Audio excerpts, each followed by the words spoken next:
en una prisión por delitos que yo no cometí, y luego me dan una esperanza de que voy a salir y compran unos tiquetes a Barbados, y los medios de comunicación saben a qué me refiero, porque yo no sé de dónde salió que yo compré unos tiquetes a Barbados y ya estaban comprados unos tiquetes a Barbados.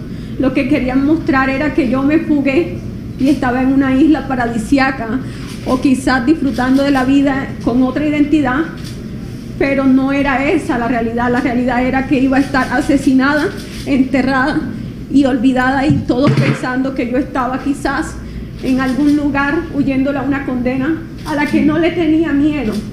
Yo no tengo miedo a ser condenada por delitos que la justicia considere que yo cometí, siempre y cuando, como digo, la palabra justicia lo hagan en franca ley y no implantando pruebas falsas, porque no tengo por qué pagar una condena sobre unos delitos que yo no he cometido, porque me considero una persona, y lo vuelvo a decir, inocente de lo que se me acusa. Y yo le pido al presidente de este país que por favor, si este caso se tiene que llevar a tribunales o a instancias internacionales, que por favor me ayude, porque yo soy víctima del Estado de la República de Colombia en cabeza de Iván Duque, porque sé lo que tramaron en mi contra. Y no solamente eso, me pusieron a cosas terribles en la finca donde me tenían secuestrada en Valledupar.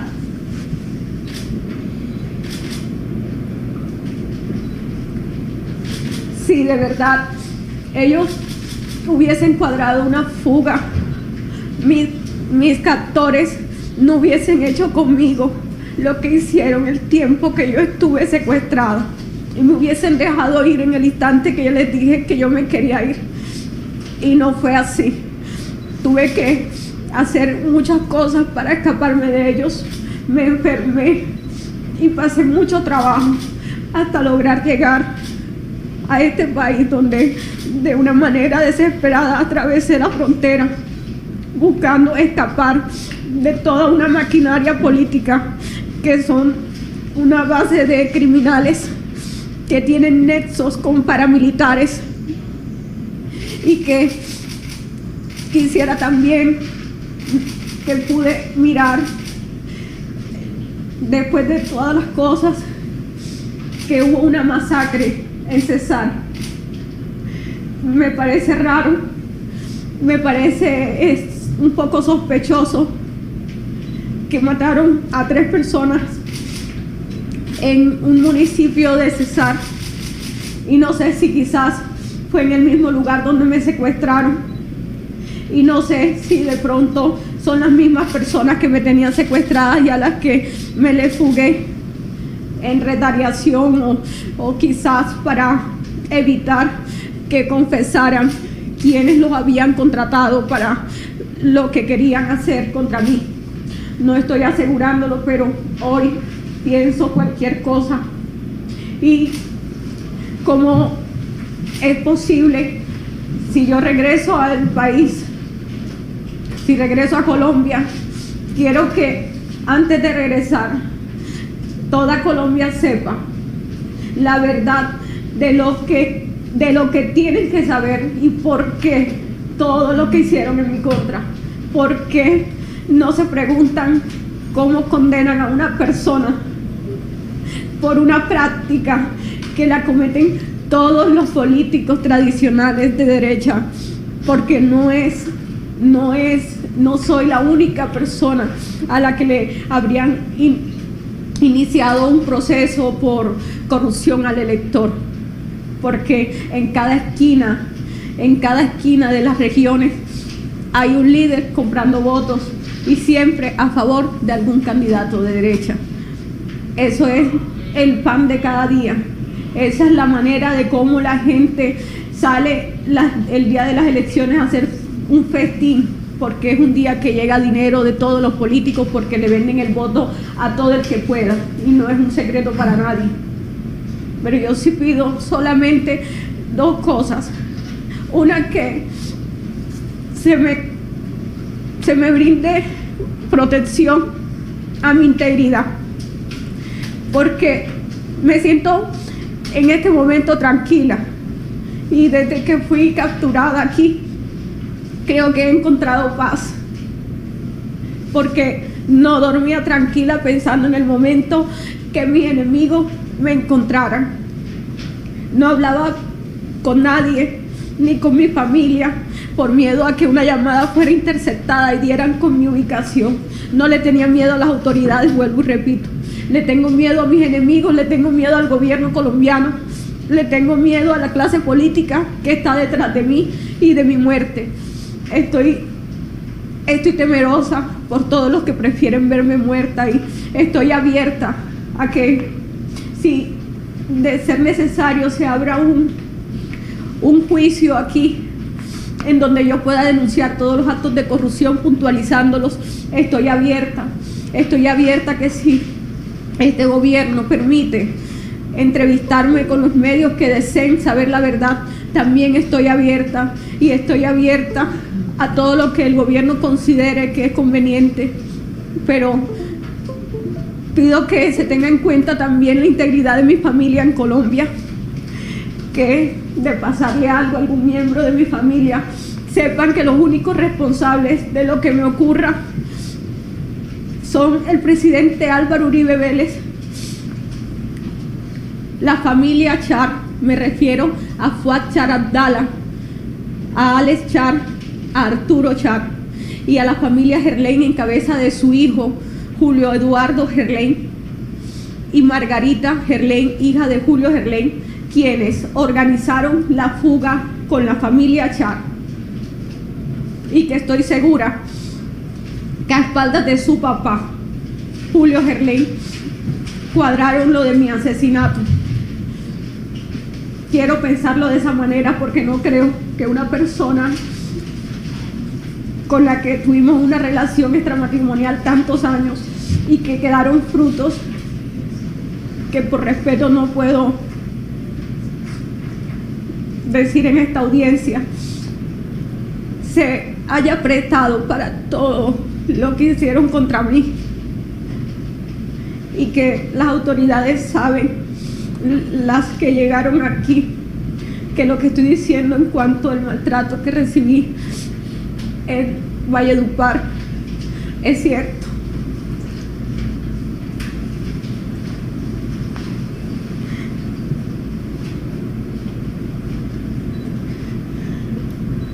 Que fui víctima de abuso.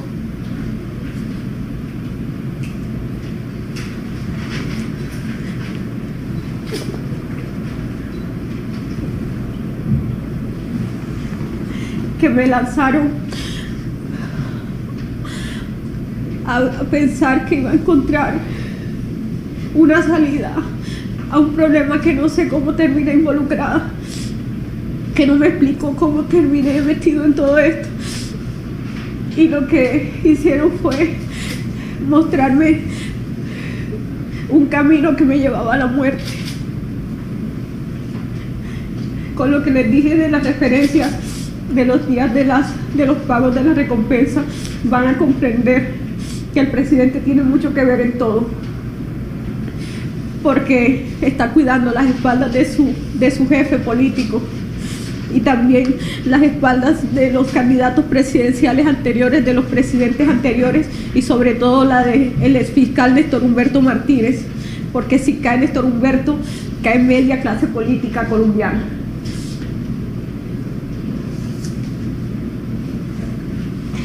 Quiero decirles, aprovechar para hablar del caso de Odebrecht, porque quiero aprovechar este espacio para que los medios que tienen toda la curiosidad de saber muchas cosas que ocurrieron, sepan que la empresa Odebrecht sí entregó una alta suma de dinero para la financiación de la campaña presidencial de Santos, y entregaron el proyecto de Navelena a la empresa Valorcom, a la que no le abrieron investigación, y esa empresa le dio ese negocio en el yate de Julio Eduardo, el hijo de Julio Gerlain, y se lo entregó a favor o por solicitud de Luis Carlos Sarmiento Angulo, dueño del Grupo Aval y casi dueño de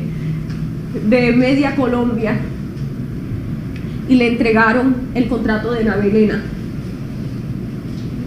Asimismo, sé los contratos que entregaron en el distrito de Barranquilla y desde el Ministerio de Defensa cuando Germán Vargas Lleras era el ministro.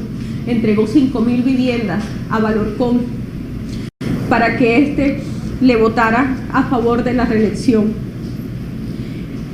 Y estoy abierta a seguir dándole la información y las pruebas de los contratos entregados, campaña presidencial por campaña presidencial, y una vez elegidos presidentes, cómo ellos pagaban las coimas y cómo les repartían a cada congresista sus cupos indicativos para satisfacerlo. Y los que tengan curiosidad del tema por el que me investigaron, yo fui candidata de Julio Gerlén, de Valorcón, como cuota política para que Vargas Lleras midiera mi votación con un acuerdo que hicieron con la familia Char, y ellos fueron los que invirtieron y los que financiaron y los que organizaron todo el tema y todos los recursos que se destinaron para mi campaña a las personas que me apoyaron. Pero si bien es cierto, en esa candidatura, en la sede política habíamos dos candidatas. Estaba mi persona y Lilibet Ginás, candidata de Cambio Radical. Yo me pregunto, así como el señor fiscal general de la Nación una vez hizo el nefasto allanamiento que hizo en mi sede política para incriminarme, ¿por qué no salió a decir que Lilibet Ginás, que era de Cambio Radical, era la líder de la organización criminal? ¿Y por qué decir que fui yo si las dos éramos candidatas? ¿Por qué opacar el nombre de una y callar el partido que estaba apoyando en esa sede política? ¿Y por qué incriminarme solo a mí? Porque está claro que ese montaje era destinado para hundirme a mí y no a Cambio Radical, ni tampoco a Lilibet Ginás, que era la candidata de ellos. Yo tengo muchas cosas que decir, pero me quedaría corta y quizás recordar tantas cosas me nubla el pensamiento y me afecta quizás un poco emocionalmente, pero solicité esta audiencia más que todo para pedirle, señora jueza, que de alguna manera, no sé de qué manera sea posible, el presidente Nicolás Maduro mira mi caso y si lo puede llevar y extender hacia relaciones diplomáticas con otros países, entre esos a la Corte Interamericana de Derechos Humanos, que me ayuden, porque le tengo miedo a volver a mi país, en donde sé que posiblemente atenten o intenten nuevamente atentar contra mi vida, como ya lo hicieron en repetidas ocasiones. Gracias. Bien, gracias. ¿La defensa tiene alguna pregunta para la ciudadana Aida? No, ciudadana, bueno, en este momento no tiene ninguna ¿El pregunta. Ministerio Público? Bien. El tribunal sí tiene una pregunta, señora Aida. Fíjense. ¿Tuvo usted la oportunidad alguna vez de realizar una declaración como esta en su país, en su proceso? No, señora jueza, a mí no me permitieron en mi país declarar, y las veces que lo solicité, cabe recordar esto que se me había pasado. Yo tenía una cita el 1 de octubre con la fiscalía. Yo me puse 2 citas con ellos. La primera cita, cuando pensé declarar, le llegó esa información al señor Fuad Char, porque ellos manejan la fiscalía, la maneja Vargas Lleras, como la sigue manejando hasta ahora, y el fiscal que está en este momento también es colocado por Germán Vargas y sigue siendo discípulo del fiscal anterior. Ellos avisaron a las familias que yo pensaba declarar en contra de ellos y me llamó Julio a regañarme, a decirme que cómo iba a hacer esa locura, y fue cuando por primera vez amenazaron a mi familia. Entonces yo desistí y cambié la fecha, y la fecha me la volvieron a colocar para el 1 de octubre. Y antes de esa, de esa cita, estaba citada para las 2 de la tarde, y fue el mismo día que ellos organizaron la fuga en donde planearon asesinarme. Y fue el día que me fugué, el día que yo pensaba de una manera voluntaria denunciar ante la fiscalía. Ellos no iban a permitir que yo declarara. Nunca me lo permitieron, y tampoco en mi proceso no me permitieron declarar, ni la posibilidad de decir, bueno, yo voy a confesar estos delitos que cometieron, pero quiero decir que soy inocente de lo que se me acusa. No me dieron la oportunidad de decir la verdad de todas las cosas que conocía. Bien. ¿Cómo considera usted entonces que fue el proceso en su país, la investigación que se le llevó en su contra? El proceso tiene varias etapas. Yo debí ser juzgada por tres magistrados.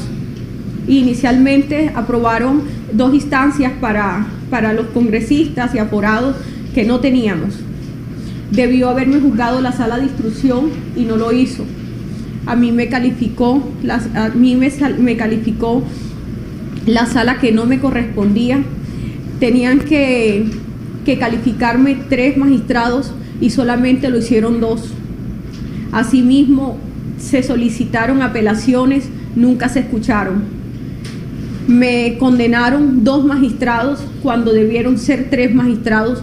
Tampoco me concedieron el derecho a tener 3 magistrados, porque desde el principio considero yo, y lo voy a denunciar también, considero que los magistrados hicieron parte de todo el entramado en mi contra para terminar de hundirme y no permitirme una defensa legítima. Asimismo, está en apelación la condena, y estoy segura que con todos los intereses económicos y políticos del país, y como yo no soy poderosa, como yo no soy el único poder que yo tengo es el cariño del pueblo, porque dinero no tengo, tampoco una maquinaria política, y el pueblo desafortunadamente no puede hacer nada para ayudarme en un proceso donde se mueven es con recursos económicos, porque allá las decisiones las toman con dinero y con favores políticos, y yo no tengo mucha influencia política, a pesar que fui la mayor votación. Cuando me elegí diputada, fui la mayor votación del Departamento del Atlántico y de toda Colombia. Fui la mayor votación de la historia del departamento, a pesar de que fue mi primera aspiración, cosa que no le gustó a la clase política tradicional, porque vieron de qué manera tan rápida yo crecí. Para los que algunos dijeron o piensan que de una manera arribista crecí, no. Yo trabajé desde los 16 años, y lo que fui me lo gané a pulso, tocando a la gente, conociendo a la gente, escuchando a la gente. Y la gente se le puede comprar el voto, pero la gente termina votando por lo que quiere a la final. Y la gente quería la propuesta que yo tenía. Cuando me elegí representante a la Cámara, también me elegí con la mayor votación del departamento y la segunda votación a nivel nacional. Y eso tampoco le gustó a la clase política tradicional, y me vieron como un peligro eminente para ellos. Cuando se mostró mi nombre para la alcaldía de Barranquilla, eso también fue peligro para la clase tradicional del departamento. Y yo siempre fui un peligro, no solamente por lo que representaba políticamente para ellos, sino también por toda la información que manejaba.